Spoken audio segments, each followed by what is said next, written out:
In today's story, the son ended up feeding the pigs when he was desperate. We're going to have great fun making a pig pot. To do this, you will need a plastic bottle.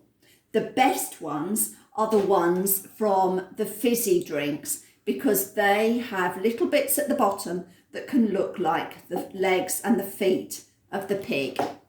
It doesn't matter what size you choose. You could do a small one, a medium one, or a big one. You'll need some pink card or paper. If you haven't got that, white card and a pink felt pen will be fine. Something for eyes. I've used googly eyes, but you can draw them. Glue dots or prick pads to stick them on, and if you haven't got that, you can roll a piece of sellotape to make it into double-sided. To paint the pot, you will need some white paint, red paint, and PVA glue mixed in to help it stick to the plastic better. The first thing you need to do is ask an adult to squash the bottle and cut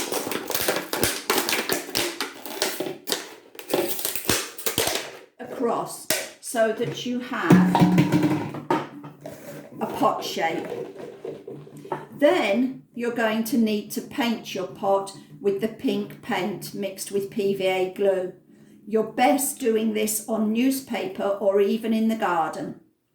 Leave your pot to dry. While your pot is drying, you can be drawing the snout, the ears and the tail on your pink card. You will need something round to draw around to give you a circle from which you make the tail. The size depends on the size of the bottle you've used. Draw a snout shape and 2 ears and then cut them out.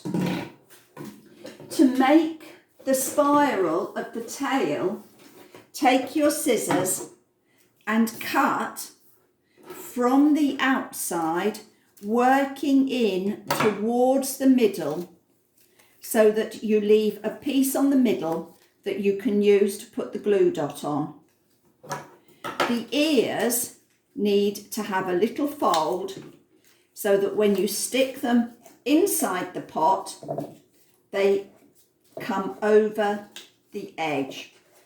You can then bend those to look like the pig's ears in any way you fancy. When you've stuck everything on your dry pot, you can decide what you want to use the pot for. You could put a plant in. You could make it into a pencil pot. And if you're feeling ambitious, you could make 3 pigs and have a family. You will have fun. Enjoy.